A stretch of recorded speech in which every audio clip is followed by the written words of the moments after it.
I'm Chaplain Scott of the Oregon National Guard. This is the Hope in the Trenches podcast. Where going forward, I'll sit down for conversations with people who offer interesting and informative perspectives on finding strength for life and work in the trenches, and even improving our spiritual posture. Whether you feel like you're under heavy bombardment or ready to go over the top toward a new objective, it's good to be with you. Our guest today is retired Army Special Operations soldier and author, Sergeant First Class Ryan Hendrickson. Ryan enlisted in the Navy after graduating from high school in Lowell, Oregon. He then served in the Air Force, eventually joining the Army in 2008. He served on multiple deployments, including Iraq, Afghanistan, and several South and Central American countries. His autobiography, Tip of the Spear, is the inspiring true story of his incredible return to active duty and subsequent combat deployments after stepping on an IED. Ryan served as a Green Beret 18 Charlie, or Special Operations Engineer, a demolitions expert. As the tip of the spear, his role was to ensure that the routes taken by U.S. and Afghan troops were free of IEDs, or improvised explosive devices. While rescuing an Afghan soldier outside a mud-walled compound in 2010, knowing that he was in uncleared territory, Ryan stepped on an IED with his right foot. The device exploded, leaving his foot dangling at the end of his leg. He describes that in detail in his book. What makes Ryan's story different is that after undergoing 24 surgeries in a lengthy and torturous rehab, he fought to return to active duty. He was actually medically retired, but multiple skin grafts successfully reattached his lower leg, and he was aided in his recovery by wearing a new prosthetic device known as an IDEO, Intrepid Dynamic Exoskeletal Orthosis. Unfortunately, we don't have much time to go over that in the interview, but you'll have to check out his book. Once he passed a series of tests, Ryan was able to rejoin the 7th Special Forces Group less than a year later, redeploying to Afghanistan in March 2012. In 2016, he volunteered to return to Afghanistan again. During a firefight with the Taliban, he risked his life under heavy enemy fire to rescue 3 Afghan soldiers who were cut off from friendly forces, and he helped return the bodies of 2 dead Afghan soldiers, living out the ethos that no one gets left behind. For his historic efforts on the battlefield, Ryan was awarded the Silver Star, our nation's 3rd highest award for valor. He and his wife, Dawn, now live in Florida. Well, so Ryan, thanks so much for joining us today on Hope in the Trenches. Now, I appreciate you guys having me on. Well, you're in Florida now, but you're not originally from Florida. You've got some Oregon roots. Can you tell our listeners about how and where you grew up and your Oregon connection?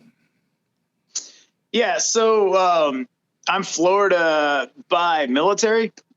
But no, I grew up in outside of Eugene, Oregon, in a little town called Lowell, Oregon, and I mean that's where that's my. I guess it's more than an Oregon connection. I am Oregonian, and moved out of the state when I joined the military. Mm-hmm. But yeah, I'm a Oregon duck and everything else. So.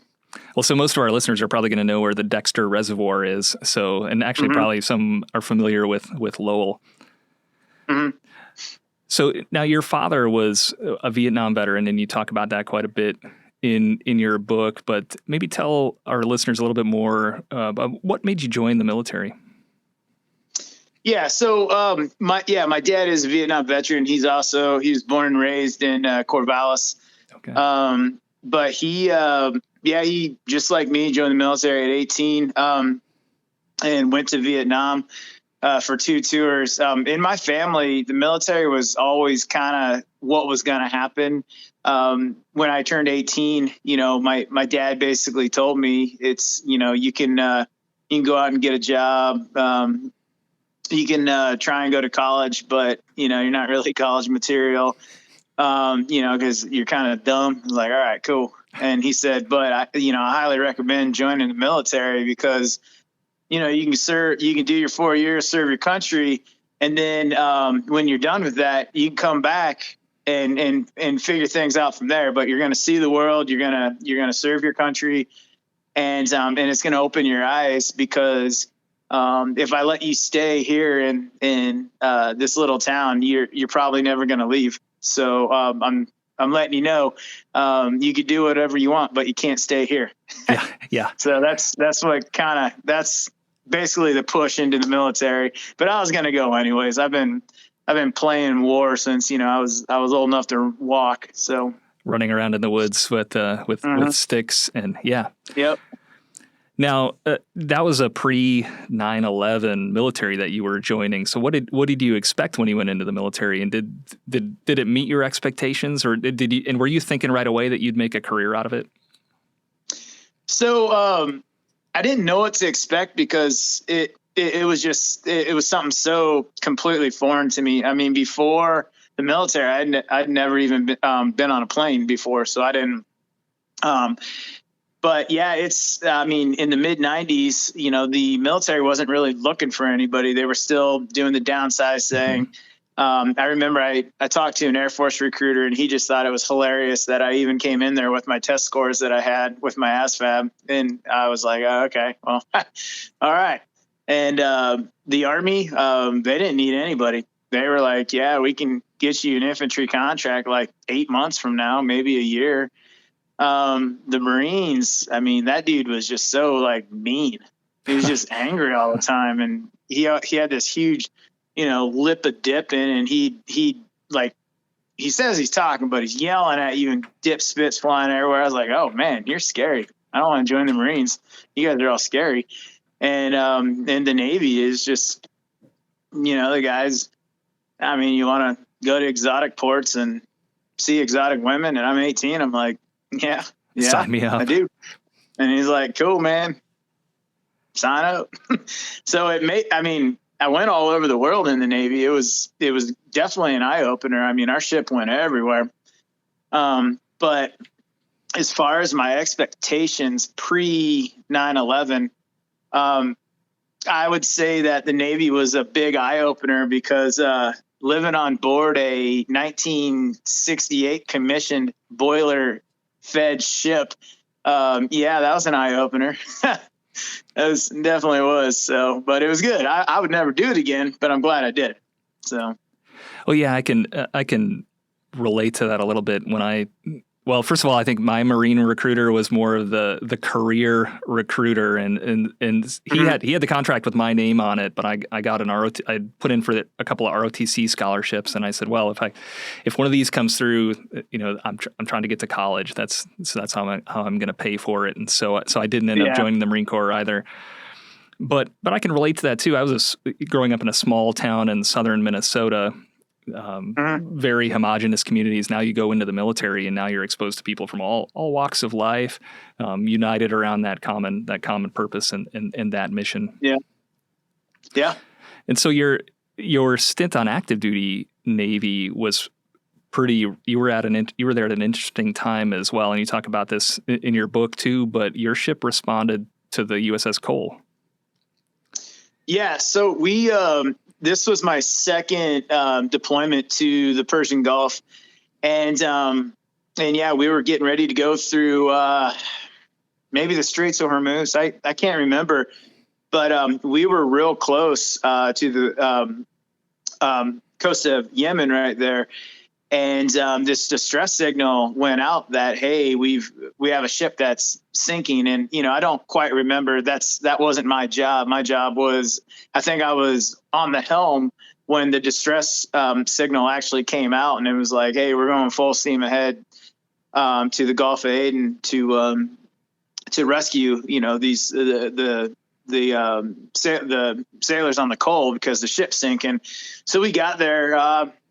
I don't know, like 8, maybe 10 hours after, the terrorist attack. And we didn't really know what happened. At least the command wasn't telling everybody what happened as of now, because it was like, our mission is to get there, and then we'll go from there. And yeah, when I was one of the first rescue and assistance teams that went over, because I was a rescue swimmer. And that's when it was all of a sudden like, oh, okay. So this, that was my first eye-opening experience to someone wants to kill you, and not necessarily military on military action, but it was, it was one of the first, not one of the first major, but it led up to 9/11, but it was, the attack on the USS Cole was one of the first salvos in the war on terror. And I remember just kind of taking it all in, because it was weird. The fact, because we were, as we were carrying bodies off in body bags, it was very strange feeling that somebody, wants to kill you. It's, you can think about it all you want, like, oh man, yeah, man, that guy really wants to kill these guys. You see it on TV or an action movie or something like that. But to actually be a part of, somebody wants to end your life, that's a whole different feeling. And it's a different mindset. And so, that was my first, I guess, you would say, introduction to what would be known as the war on terror, and the amount of lives that it would take from there. So in the meantime, you ended up leaving active Navy, and you were in the Navy Reserves. And actually you were back in Minnesota, where your wife at the time, that's where she was from. Incidentally, I think where was that in Minnesota? Was that Rochester area? It was a little town called Foley, Minnesota, by St. Cloud. Okay, so I know that area too. I went to St. John's in Collegeville, just up I-94 from there. Yeah.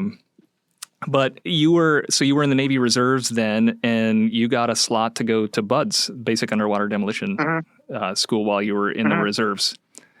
And where were you? Where was that with respect to 9/11 then? That was early 2002. So teams were just heading over there. No one was really, it still wasn't really a thing, because the first ODA teams went in October 2020 or 2001, and then the follow-on forces, and again, I wasn't there, so I don't really know, what it was made up of, but, I would say probably November, December, January, February. And I was in BUDS in I think March of 2002. Okay. Very early. So did you kind of, at that point, were you trying to get to war? Was that kind of where you were you already looking at that in your military career? No, I was a very young guy, attempting to go to BUDS for the wrong reasons. And my mindset was I wanted to be a Navy SEAL because of the movies. Yeah.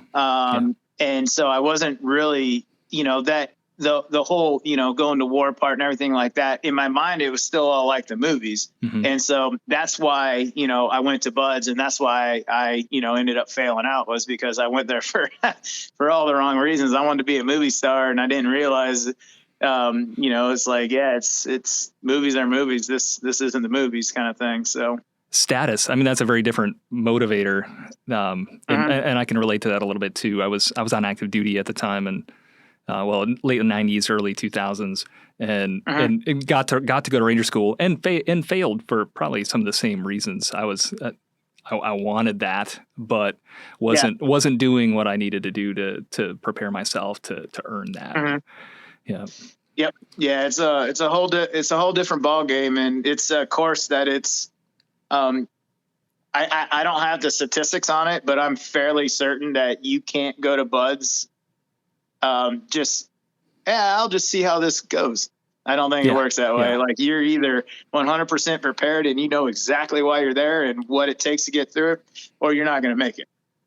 So, I think you do a great job talking about this, or talking about what you were thinking and what changed then over the course of your life. Then by the time you enlisted in the Air Force and you tried to become a combat controller in the Air Force, you ended up working in, was it munitions? I had a conversation about this earlier this morning with one of our Air Guard chaplains. He said, you got to be really specific. They don't like, the people that that build the bombs and the people that hang the bombs. Those are two different career fields. And he said they're very specific about that. One of them is armament.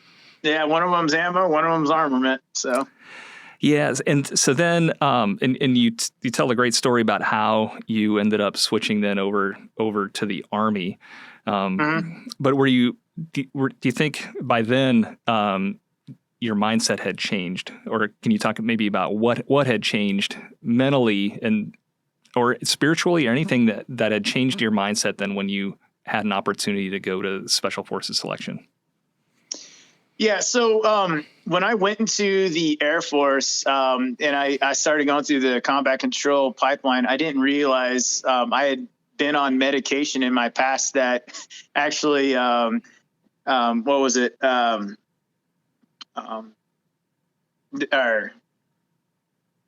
Like was not waiverable, excluded me or whatever it's called. And they hadn't have caught it through the medical screenings. And so I think it was, I went to the hospital for some reason or another, and they went looking through my records. They're like, "Oh, you can't even be in this pipeline." It's like, well, great. So now what do I do?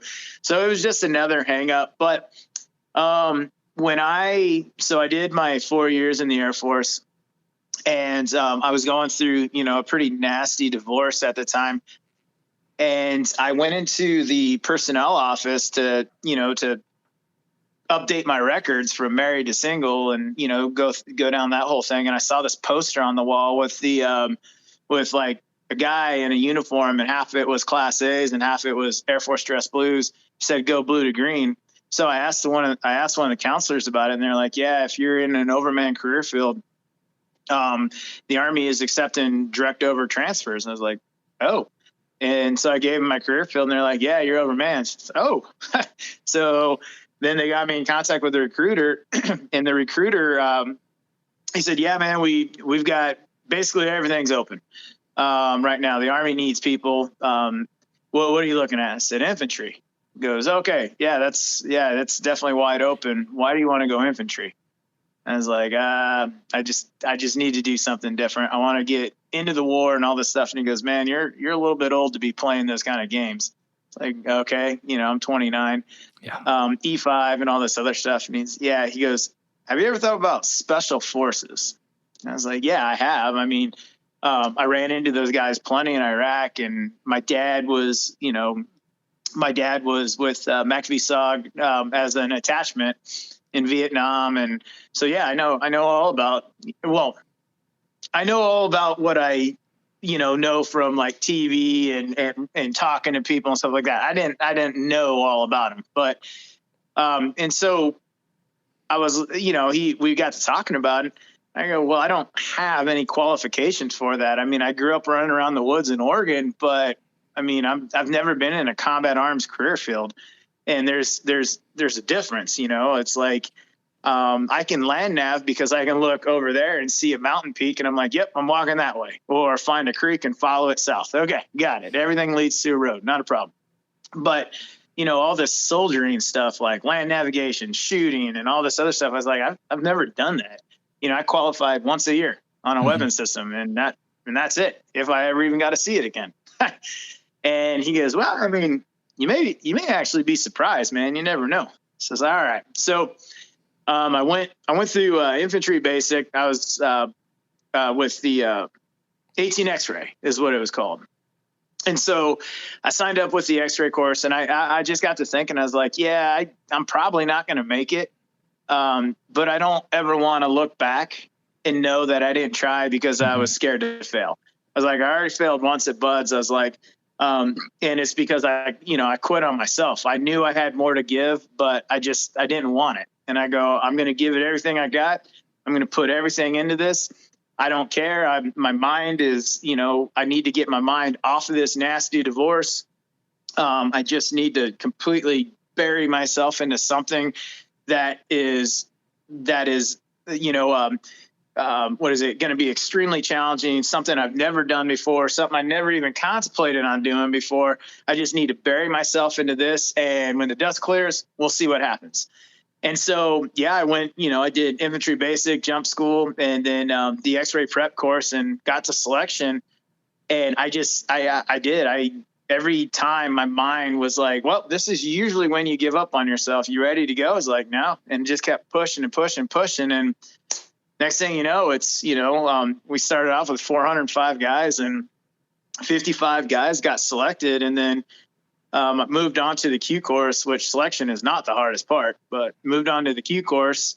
And, out of those 405 guys, there was 19 of us that made it through. So, yeah, it was one of those things that it just reinforced that your mind or your attitude or your want to, it'll dictate so much. You can do anything if you just want to do it.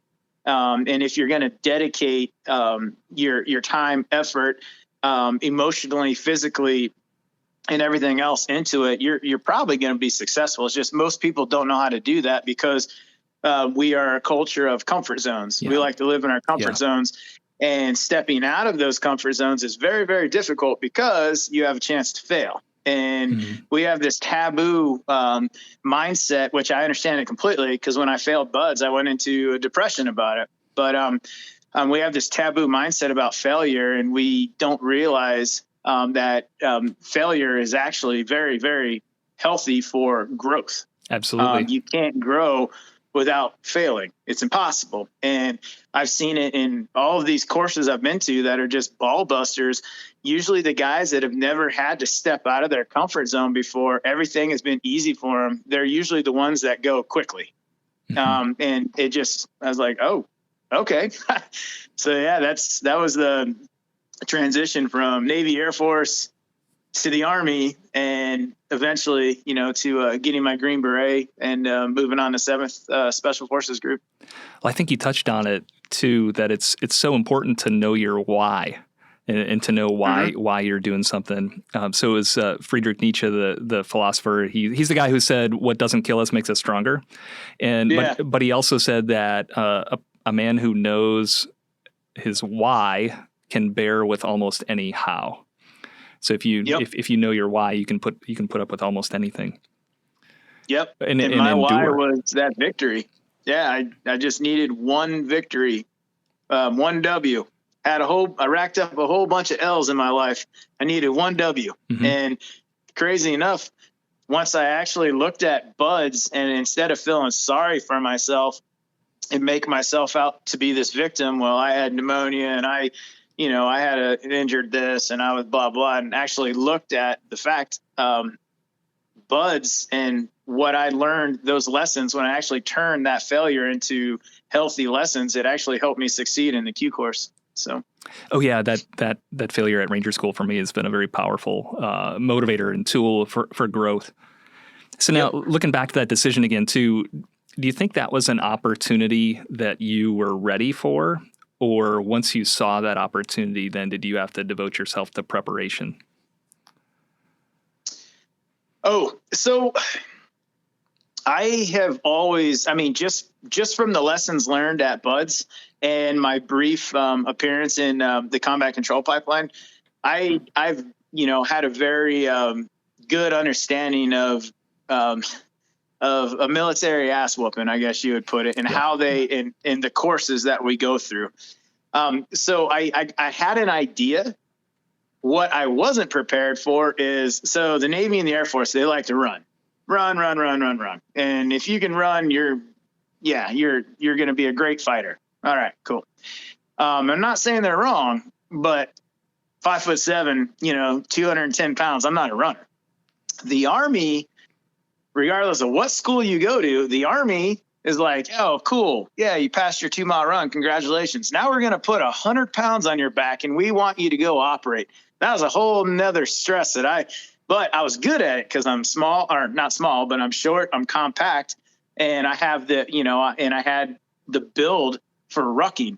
So I actually ended up, being kind of finding my niche because I cannot run. I'm always the long shot buffalo coming in with a bunch of arrows sticking out of its side, on a 2-mile run or a 5-mile or whatever it is. But you put the ruck on my back and I can almost ruck as fast as I can run. It's crazy. So, but yeah, the Army, man, they just they like to just like, well, I mean, you got 2 legs and a back. We're just going to load you down. Okay, move. Like, oh, geez. So it was a whole nother lesson that I learned there. But thankfully, God blessed me with a rucker's body, not a runner's body. Yeah, it's a good thing we're not all the same. Yeah.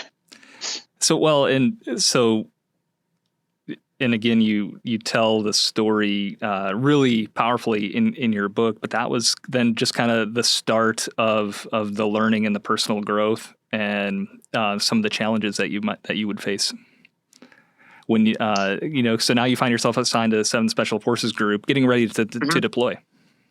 Mm-hmm. Yeah, I mean, when I got the 7th Group, we fell in perfectly on the surge. So it was we were just Obama had announced the surge. We're building up troops to go back over to Afghanistan. My ODA had just come home 4 months prior, and they're getting ready to go back over. So when I checked into my team, they'd been home for probably about 3 weeks. And I came in at a perfect time when they found out that they're going back over in 4 months. So guys are real happy, to say the least. But so yeah, I didn't have to wait long to deploy, and I was excited about it because this is what it was all about. We even had Admiral Mullen flew in on when we were out there training, and he's like, "Hey, look, good luck, guys. We're sending this company out of the battalion. We're sending or maybe it was our battalion, but we're sending you guys out to a pretty bad area in Helmand and Uruzgan province, that whole bordering area there." But yeah, it was very, I don't know. I was excited, and I was happy that I was getting to finally go and answer that question that, potentially, because I think men have been joining the military for hundreds of years to answer one pretty common question, I think, in our society, and that is, what will I do when someone's trying to kill me? Mm-hmm. How will I react? What does it feel like to be in combat? How will I react when bullets are flying or something like that? And like I said, I mean, we've been doing that forever. When either it's a schoolyard fist fight, how am I going to react when someone punches me in the face? Okay, cool. It's not as really cool as I thought until the next day. Then it hurts really bad. Or what am I going to do when someone's actually trying to kill me? The bullets are flying, and we have all the media, and we have all the I guess, the movies and the TV shows and everything like that. So you're growing up and you're watching these movies and you're seeing what this hero is. This hero is the guy that, he just made it through, hell and back in combat, and he's the dude that's, experienced it all. And this is what a hero is as a man. And so I think a lot of guys in my generation, we wanted to know what would I do if someone tried to kill me? And so that's a very long explanation for, I was definitely excited for the deployment because, I had no clue what to expect. Mm-hmm. And the closest I ever been to getting shot at was, out in Eastern Oregon. We were shooting sage rats, and I was down below this hill, and my friend didn't see me down there. And so he's shooting sage rats on the hill, and the bullets are whizzing past me. And I was like, "Hey, stop." But that was it. I didn't know. And so you'd been in the military already for what, probably 10, 12 years at that point. And so that there's that question then, do I measure up? Yeah, I think I was at 9 years at that point. And I did. I mean, I did want to know, did I have what it takes? Am I gonna, I had that nagging, gut wrenching feeling like when the rounds start flying, because I mean, we got all the briefs, and we got that, the one brief that I'm just like, I mean, this is, I don't know if I agree or disagree with it, but the guy's got to pump his chest, and some of you won't make it home. And he was absolutely right. We lost a lot of guys that trip, but it was just in my head, like how I mean, how am I going to react? Do I have what it takes when the guy on my left and my right need me the most? Will I step up or will I cower? And you can't really know that until 7.62 is cracking past your head and explosions are going off around you and stuff. Then you'll figure it out. Unfortunately, that's a hard time to figure it out. But the military has been trying to help us figure it out before we get to that point. And that's the reason why, they beat us down so bad in training. They smoke you. They the Army loves to keep food from you. I don't know why they do that, but they smoke you. They keep food from you. They keep sleep from you. They make you cold, wet, tired, hungry, tired, cold, wet. And then you start to train because they can't mimic combat. It's impossible to mimic combat without guys dying. And, we're not the Russian Army. We're an acceptable loss for a training, and evolution for us isn't, half the guys out there training. So it's hard to figure it out until you're actually in that environment. Well, it didn't take you long then to get into that situation. Yeah, 3 days after we touched ground, we were in convoys heading out to our VSO site, and we got ambushed and got lit up. It was and so and it felt good, but all of a sudden it opened up this side of me that I didn't know of before, and that even a basic fist fight isn't going to tell you, because in the end, people are going to break it up if it gets out of control. There's people out there that's fought for their lives, but most of the time it's going to get broken up. Well, no one's here to break it up. It's either you kill them or they kill you. And at the end of that first tick, or troops in contact, I remember sitting there, and I don't smoke, but one of the Afghans came up to me and he goes, "Your hands are shaking. Here, smoke." And I was like, "I don't smoke." He goes, "Smoke." It's like, all right. And then I just calmed down. But all of a sudden I loved it. And it was awesome. And that adrenaline and the rounds that were hitting behind, all around us, you could see those dust crickets kicking up everywhere. And the zip and the crack and the RPG explosions and everything like that. And it was so scary. And then it became addicting. And that entire trip until I got blown up, all of us, we were chasing one firefight after the other. It's called chasing the dragon.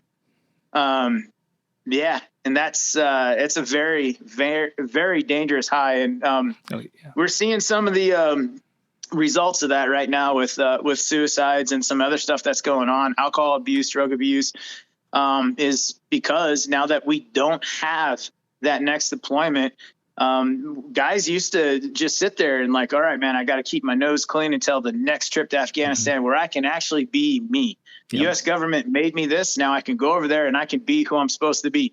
I have to put on a whole new face while I'm here, whether it's in the grocery store, not pounding that one idiot's face in because, he looked at you wrong, or a guy cut you off on the street.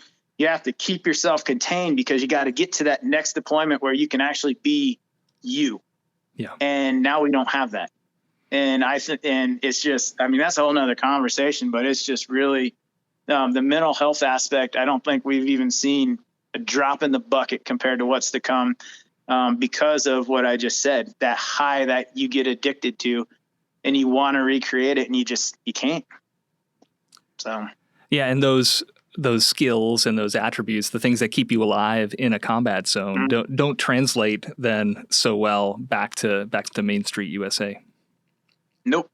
No, not at all. It's and it's a slippery slope. It's very dangerous because I don't know if there's an answer for the mind. Well, I do know the answer. The answer is easy. Through all my mental health struggles that I went through and my struggles in the hospital after I stepped on my IED, I was very close to being one of the 22 a day. I could see why people did it and I understood it. And it was a viable option if things got to this point. And so that right there is, that was like, whoa, that was an option.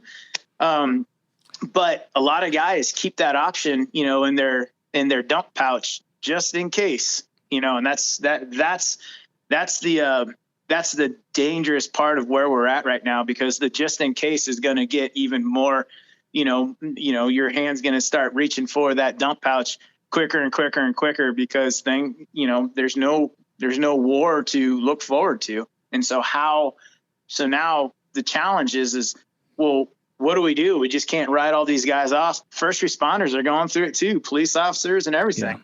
Yeah. And suicide rates are astronomical right now. So, well, we can't just write people off. How do you, what's the cure, or what's this? And, I have my own theories on it. And I know what worked for me, but yeah, that's what we're faced with as a nation right now. And there's a lot of head scratching going on. Oh yeah. Well, and that's not new either. This was already, more than a century, or about a century ago. Another philosopher said, suicide's the one or the lasting, the enduring philosophical problem, right? Because how do we take that off the table as an option? I've got some theories on that too, and I think I think a lot of the stuff that you discovered along the way is incredibly important. Yep. You gotta, to me, the number one thing that is just crippling veterans and law enforcement, specifically law enforcement out of the first responder community, is people are leaving the service, whatever service you're in, without a purpose. Yes. They used to be this, and now I'm this. You can go to Applebee's and get your military discount, and people could say, thank you for your service, until they're blue in the face. But that doesn't fill that void. It doesn't fill that gap, because you want people to understand, this is who I used to be. This is what I used to do. And when they can't understand it, now all of a sudden, you're becoming either you're reclusing yourself, secluding yourself, lashing out with anger, or trying to drink yourself into another reality that works for you to fill that void that all of us are left with when we leave the military and or police department.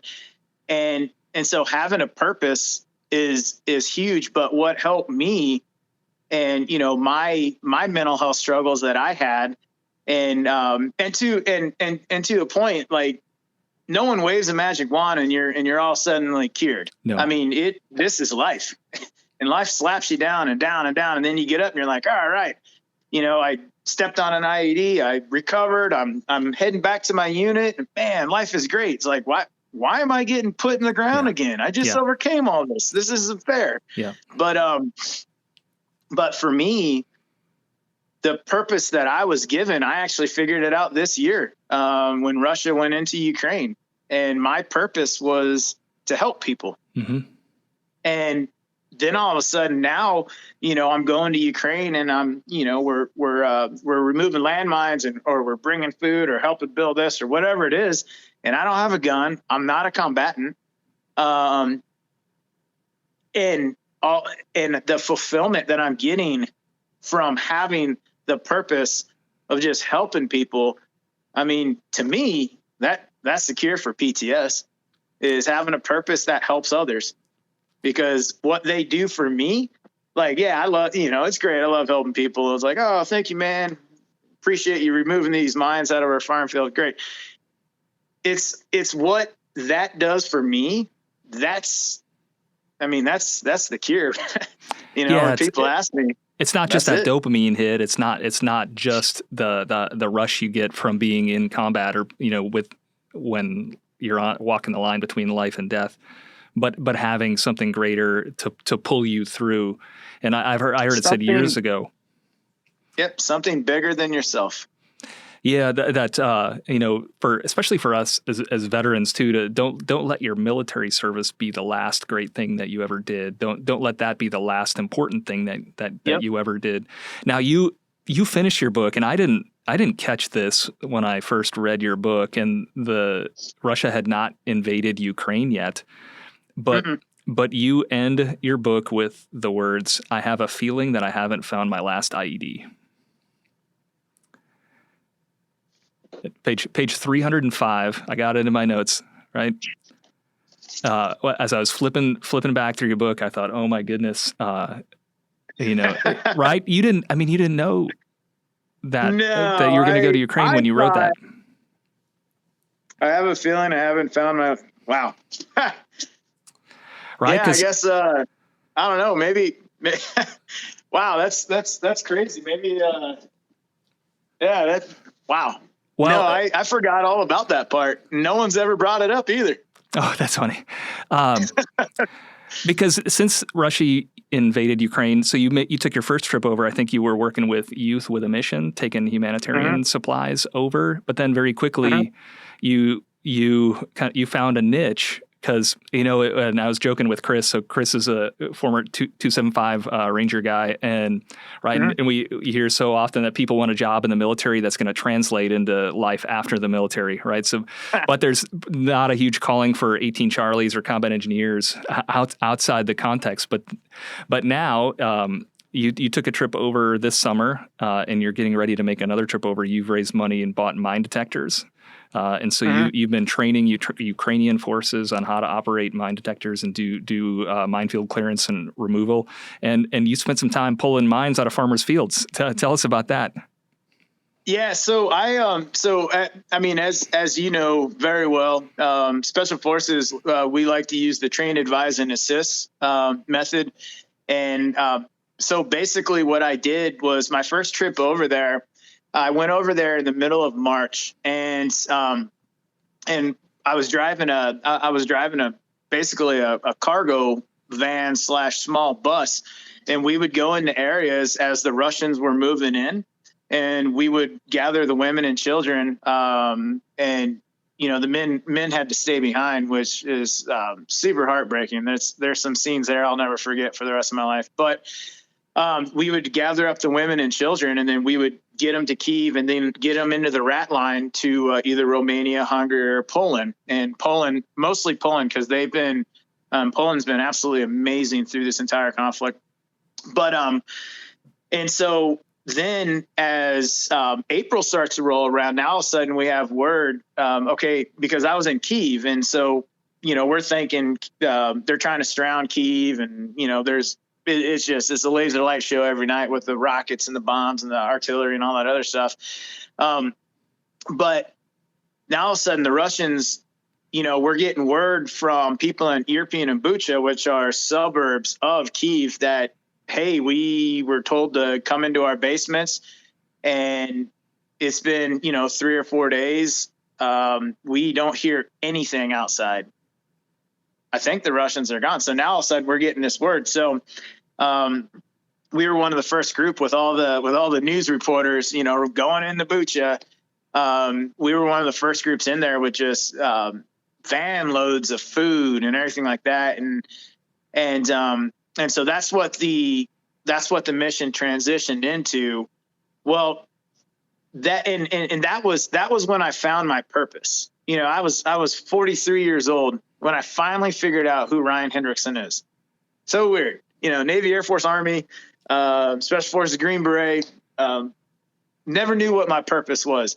And it was when we went into Bucha, and once the civilians figured out that this wasn't a game and we were actually there to help them, I saw people break down on a level I've never seen before, regardless of what country I've been to. And that's when I figured out who I was as a human being. And so, but that mission turned into, now we're going into areas after the Russians have left, and we're bringing in supplies, medical aid, food, all this other stuff. Well, now all of a sudden we're getting hit up with, hey, can you help us medevac these kids or this person or these guys, they just died yesterday. Well, how? Landmines, booby traps. It's like, well, are they everywhere? They said they're everywhere. And I remember this one old lady, a babushka, which they control everything in villages. But she walked me over to this field, and I could look out there, and you could see the anti-personnel landmines. You could see the little tilt rods just sticking up all throughout this field. And I was just like, holy cow. And so now all of a sudden I have my purpose, and that's helping other people. But I could run around with groceries all day long, and then people could ask that age old question, well, why are you doing that in Ukraine when you have Americans that are starving here too? Very good point. Super valid point. So now all of a sudden I do have that, well, how does 18 Charlie transition over to the civilian world? And I'm like, well, wait a second. I can help with this. Mm-hmm. And so I immediately, when I left in May, it was crazy. My last mission was in Severodonetsk, and the Ukrainian commander is like, hey man, you got to go. The Russians are going to take this city. You have to go. And 3 days later, the city fell to the Russians. Well, now the Ukrainians are about ready to take it back, and I can't wait to get back there and go demine that area, because a lot of friends in Severodonetsk. I don't know if they're still there or not, but yeah, all of a sudden now I have this purpose, and I can use, like, hey, I did this in the military. I was finding IEDs, whether I step on them or find them with a mine detector. I mean, still found it. But I can use this to help people. And then everything just kind of, it was like, oh man, why did it take me 43 years to figure this out? Jeez, man, my dad is correct. You are dumb. It's like, well, yeah. Well, for such a time as this, right? From the book of Esther, that right, God's prepared you for such a time as this. Yeah. Well, I want to be respectful of your time too. But you're in your book, you tell a story of your father's journey to faith, eventually becoming a pastor. And mm-hmm. that's a big theme of your book and your own story. The idea that people can change, and you touched on it earlier too, right? It doesn't always happen. That change it's not always on a dime. Sometimes it's like turning an aircraft carrier in the ocean. It takes a little while to get it back on the right bearing. Little while. Yeah, but people can change. And faith is a very powerful force for change and for growth in our lives. With your own resiliency and your ability to bounce back, how has your spiritual fitness or spiritual health played a role? So I believe that God has always been a part of my life one way or another. I chose not to pay attention for a lot of years. And so, and God's allowed me to go through a lot of pain. I've left a lot of destruction in my path with, 2 divorces, and just this constant victimization, entitled mindset, like poor me, why me, I deserve, and all this other stuff. And so September 12th, 2010, when we were on that mission in the Chutu River Valley, clearing along the Helmand River, clearing, village and everything like that. We've been in gunfights there for 4 months. So, and the first village that we entered, I happened to be, part of the clearance team because I'm an 18 Charlie, and that's what you do. But this entire village was IED'd with IEDs that when you step on them, you're dead. You're red mist. Maybe an upper torso, but probably not. And so, as we were clearing the village that night, it just went from September 11th to September 12th. Everyone in the States is still, doing all the memorial stuff for September 11th and everything like that. But the first compound we went to there, I stepped on a pressure plate IED in the compound breachway or doorway or whatever you want to call it. And so, as I'm laying there on the ground, my team can't get to me because, the situation was one of our interpreter had went up to the breach point trying to wave in a bunch of Afghans because they were too scared to go to the compound because, oh, surprise, surprise, they knew it was all IED'd. And so I went down to the compound to pull him away because we can't afford to lose our interpreter. And so when I stepped on that IED and, I'm laying there on the ground, trying unsuccessfully to put my tourniquet on and everything like that, I started looking back on my life, and I was not happy, with the man that I was, very selfish, very entitled, just destructive, little boy that was laying there on the ground fighting for his life. And so, and it was taking my team, almost 3 minutes to get to me, because you can never rush. You have to clear up to it. That's why we call it self-aid than buddy aid. You can't rush to it because you're in a minefield, because the Taliban never placed just one IED. No. Neither do the Russians. Where there's one, there's 5 or 10. But so they're clearing up to me. And I just remember, asking for forgiveness for, the life that I had led, and just being that ugly person that I was laying on the ground, just like, why did you do that? And so, that all led up to, later on when, I'm in the hospital and I'm going through some very, very dark times in my life. And then all of a sudden I'm starting to figure out what happened. And my team, they told me, they were like, hey, you stepped on a 25-pound IED, only a quarter of it went off. All the IEDs in this village, if we would have went further into the village, guys were going to die.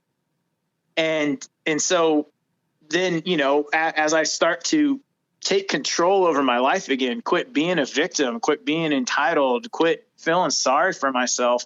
And as I start to take control over my life and use this experience, not only to make myself stronger, but to renew my relationship with God, and to make myself stronger to help other people. I didn't know how yet, but now all of a sudden I started to see, I'm fairly certain, God put that IED there for me, because when I actually, I do believe, and a lot of people don't understand it, but I believe that IED saved my life. And he allowed me, he said, you're not listening to me.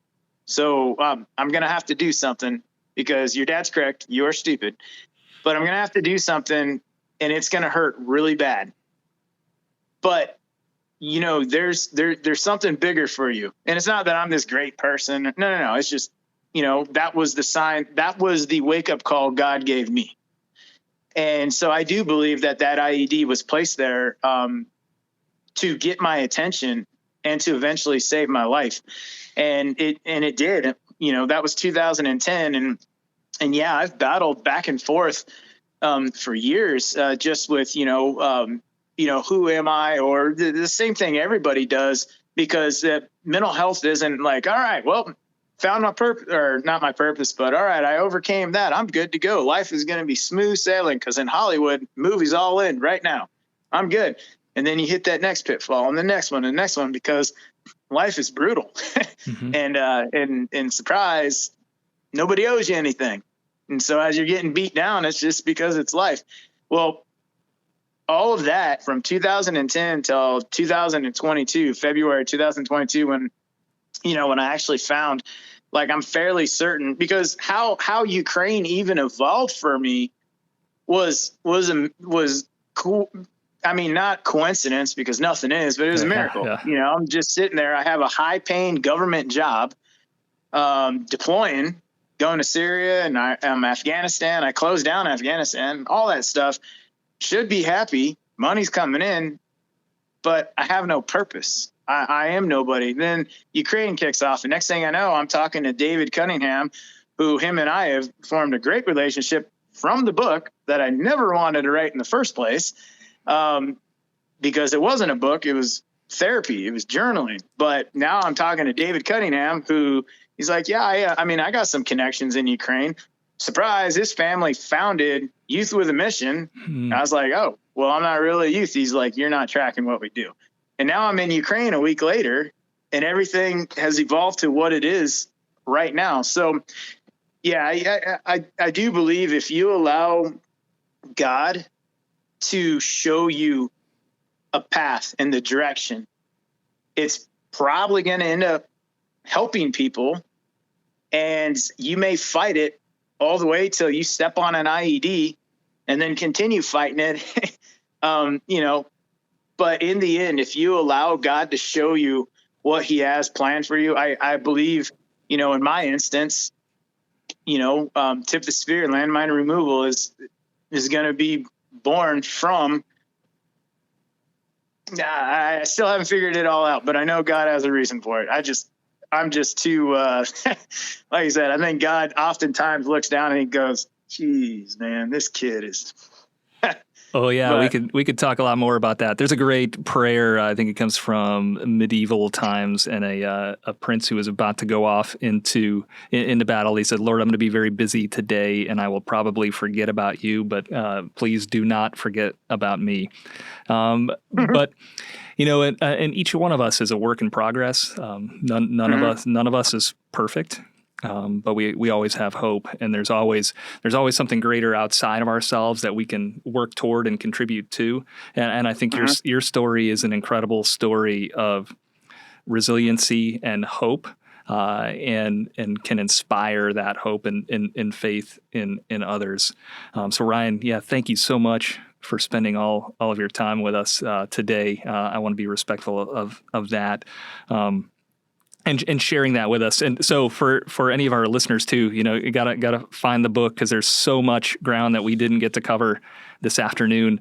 But it is really an inspiring story. So God bless you, Ryan, and your family and the work that you're doing.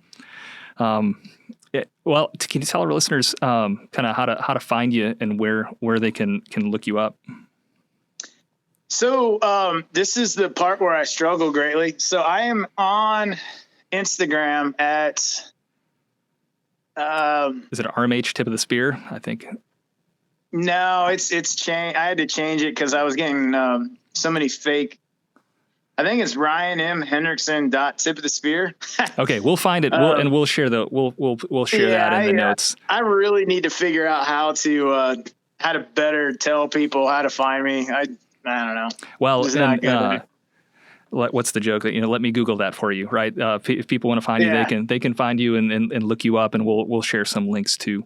But awesome. Ryan, God bless you and Dawn and your family. And I know there's a lot more that we could have talked about, but thank you. And God bless your work.